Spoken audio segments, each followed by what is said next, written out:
A Enterprise intercepta uma nave roubada e captura a bordo meia dúzia de hippies espaciais, que tem por objetivo chegar ao planeta Eden. Este é The Way to Eden, episódio da terceira temporada de Jornada nas Estrelas que vamos revisitar agora. Bom, vamos lá falar de The Way to Eden, um episódio que discute aí o conflito de gerações, né, e muito inspirado na situação ali dos anos 60, mas que é muito frustrante. Não só pelo que acabou sendo o episódio, mas sobretudo pelo que ele poderia ter sido. Porque essa história nasce com a DC Fontana, a grande Dorothy Fontana, e ela tinha o título de Joanna, a história. Porque ia falar da Joanna McCoy, a filha do Dr. McCoy. A ideia original era de que esse episódio fosse trazer a filha do Dr. McCoy. Era uma ideia que a DC Fontana já estava gestando desde o começo da segunda temporada, final da primeira temporada, começo da segunda temporada. Chegou a conversar com Gene Roddenberry a respeito. Eles incluíram o nome da Joanna como filha do Dr. McCoy na Bíblia da série, que foi escrita na segunda temporada, para servir de referência para os escritores. E aí no terceiro ano, ela propõe aí um argumento chamado Joanna, que o Gene Roddenberry lá no começo da produção aprova, e no final da terceira temporada ele finalmente vai entrar num processo de desenvolvimento para chegar à produção. Então é encomendado um argumento da parte dela, ela prepara o argumento, submete, e é engraçado porque assim, originalmente ela queria mostrar a filha do Dr. McCoy vindo a bordo e um certo conflito, uma certa animosidade entre eles, ainda mais porque a filha do Dr. McCoy ia ter alguma coisinha com o Kirk, ia causar um certo desconforto no Dr. McCoy, enfim, tinha uma coisa ali bem preparada. E aí nessa versão para a terceira temporada, eles pensaram nessa ideia aí do conflito de gerações, né? Colocar em discussão a pauta dos hippies mesmo, né? Esses são hippies espaciais, e nos anos 60 você teve todo aquele movimento, Woodstock e tal, e a ideia era fazer uma crítica de como o pessoal mais velho não consegue entender o pessoal mais novo que estava nesse movimento aí de busca da natureza e tal, que eram os hippies nos anos 60. Então assim, você ter a filha do Dr. McCoy e o Dr. McCoy seria o perfeito retrato do conflito de gerações, né? E o episódio era bem formatado dessa maneira. Mas aí mandou o argumento para o Fred Freiberger, que submeteu ao estúdio, e tanto o estúdio quanto o Freiberger acharam, não, isso vai fazer parecer que o Dr. McCoy é muito velho, ele não pode ter essa filha assim com essa idade, tá errado, e fizeram a DC Fontana mudar. Ela ficou, claro, ela já estava super bodeada, já tinha tido problemas com os episódios anteriores que ela tinha submetido para a terceira temporada, e ela pediu para se desligar e ficou tão desgostosa com o resultado que assinou o episódio com pseudônimo. Ela assinou mais uma vez com o nome Michael Richards, porque queria realmente se desvincular dessa história, uma vez que o produtor decidiu que não seria mais a filha do Dr. McCoy, mas uma ex-namorada do Chekov. E assim, aí você perde justamente a essência desse debate, né? Porque o Chekov é o mais jovem da tripulação, você não tem aí o conflito de gerações, você tem um conflito de ideias, e a coisa não funciona muito bem. O próprio Koenig, Walter Koenig, o intérprete do Chekov, ficou desconfortável com a escolha, né, porque coloca ele meio como um representante do establishment, né? Então, em vez dele ser um representante dos jovens, o que seria natural pelo formato do personagem, ele adotava até um cabelinho que era igual dos Beatles, dos Monkees, né? Uma coisa mais da rebeldia da juventude, e aí ele vira um personagem do establishment. Ou seja, é perda total. No trabalho dos personagens, não só a gente perdeu a chance de conhecer a filha do Dr. McCoy, o que para mim é uma frustração até hoje. Eu torço para que algum dia, alguma produção, Discovery, Pike, de alguma maneira traga a filha do Dr. McCoy, o Dr. McCoy numa história, porque era para ter sido essa e não foi. E aí chamaram, enfim, a DC Fontana abandonou o barco, chamaram para fazer o serviço final no argumento e depois escrever o roteiro, o Arthur Heinemann, que já tinha trabalhado em Star Trek no episódio Wink of an Eye. Na ocasião ele teve que pegar um argumento do Gene Coon, né, Lee Cronin, e transformar num roteiro. Já estava virando meio que o expert em transformar argumentos da antiga equipe de produção em roteiros para essa terceira temporada. Ele é chamado de novo pelo Fred Freiberger e fica responsável por escrever o roteiro deste episódio. O episódio que pega um caminho nas suas últimas versões de roteiro, um caminho bastante inusitado e se torna um musical. Pela primeira vez Star Trek tenta fazer um musical, não é aquele musical mesmo, em que as músicas são como falas no filme, né, e contam a história, mas é bem perto disso porque as músicas estão bem inseridas no contexto e a gente vê o pessoal cantando aí as músicas ao longo do episódio.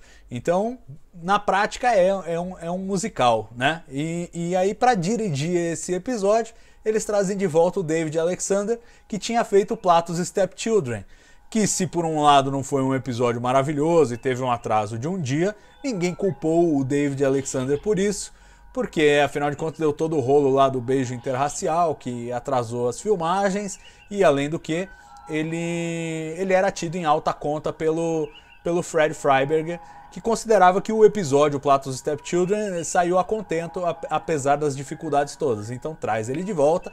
E é curioso que esse é um episódio que, apesar de ter 6 dias alocados para filmagem, teve que ter um dia antes em que o pessoal se reuniu para poder gravar as músicas, né? Porque é óbvio que isso não é cantado no estúdio na hora da cena. Eles gravam as músicas antes e depois vão mixar essas músicas na trilha final do episódio para elas ficarem bem acabadinhas, né? Os próprios instrumentos dos atores lá não eram instrumentos de verdade, eram umas coisas meio fictícias e tal. Então eles se reuniram um dia antes do episódio para gravar essas músicas, as músicas que foram compostas pelo Heinemann, né, o roteirista, em parceria com o Charles Napier, que é quem faz o Adam nesse episódio, e o guitarrista Craig Robertson, que é namorado da Deborah Downey, que aparece aí como a loirinha que faz a jam session com o Spock ao longo do episódio, né? Ela que toca com o Spock lá no episódio.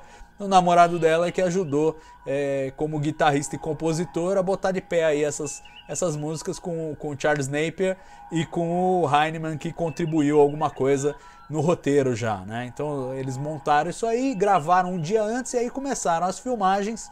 As filmagens que tiveram como principal ator convidado um cara que estava voltando a Star Trek, o Skip Holmeyer. Você há de se lembrar, o Holmeyer ele já participou de Star Trek na segunda temporada, ele fez o Melakon em Patterns of Force, né? Era o grande nazista malvadão lá do Patterns of Force, e ele volta aí numa nova roupagem, né, com uma peruca careca e essas orelhas aí, que vou te contar uma coisa, né, e quase a gente não reconhece que é o mesmo ator, mas é um bom ator, e se vocês olharem as cenas que ele faz, a despeito das orelhas, se vocês conseguirem ignorar as orelhas, a atuação dele é boa, é um bom ator que dá peso ao personagem aí do Dr. Severin, né, o líder desses hippies, uma espécie de Timothy Leary de Star Trek.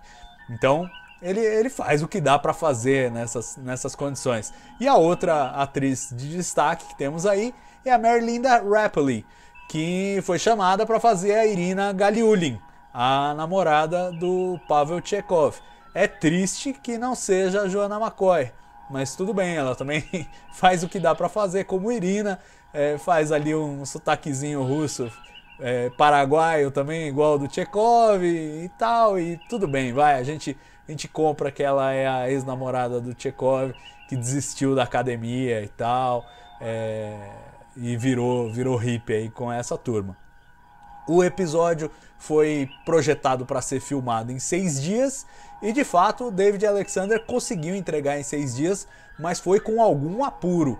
Ele estava bem pressionado, bem nervoso durante as filmagens. Vários dos atores reclamaram que ele estava sendo mal criado, estava dando chilique, né? A própria Deborah Downey, a loirinha lá que toca com o Spock, falou que ele deu uma bronca nela porque ela não conseguia obedecer as marcações no chão de onde ela tinha que ficar, e aí o pessoal tinha que refazer a cena, mas ela usava óculos e tinha que fazer o episódio sem óculos, né? E aí ela não enxergava. Enfim, foi uma frustração, brigaram lá, e ele estava realmente muito pressionado, tão pressionado que para conseguir entregar o episódio com 6 dias de filmagem, chegou nas últimas cenas. A última cena que ele tinha para filmar era uma entre o Chekhov e a Irina, e ele chegou no Walter Koenig e falou: olha, você vai blocando lá a cena enquanto eu filmo essa outra aqui, em 5 minutos a gente vai lá filmar.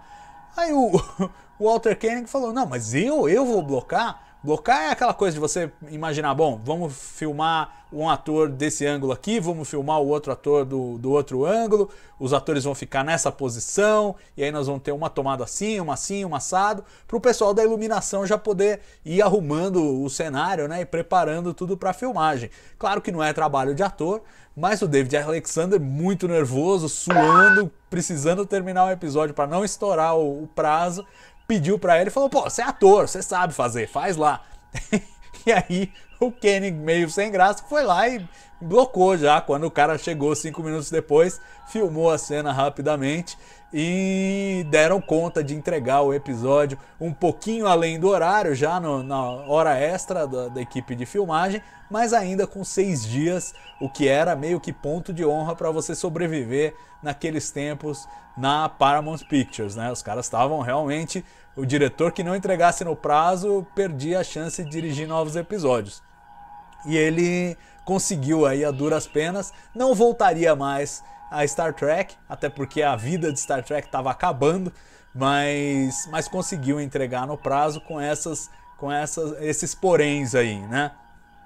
E o que nós temos no final das contas é um episódio leve, ele involuntariamente engraçado. Eu acho que ele poderia ter sido muito mais interessante se eles não tivessem caído tanto para esse tom camp, né? Essa coisa meio avacalhada, escrachada, os hippies muito estereotipados e aquelas pinturas, aquelas tatuagens na cabeça e o colorido. Eu acho que isso acabou chacoalhando um pouco, né? É uma tentativa de pessoas velhas de fazer uma leitura da juventude daquela época e, obviamente, ia ser uma coisa ridicularizando e acabou que tirou um pouco do valor desse episódio e do drama que poderia ter tido. Claro, a maior parte foi perdida quando perdemos a Joanna McCoy, mas o resto, que ainda poderia estar aí, acabou perdido nas orelhas gigantes do Dr. Severin. O resultado final é que nem o Walter Koenig, que teve um papel significativo nesse episódio, acabou gostando do resultado, né? Reclamou da posição do Chekhov como representante do establishment, da visão antiquada dele, né, como um personagem jovem. O Spock, por outro lado, aparece como um personagem mais descolado. E, por incrível que pareça, até o Fred Freiberger, o produtor da terceira temporada, considerou esse um dos episódios em que ele fracassou no terceiro ano de Star Trek.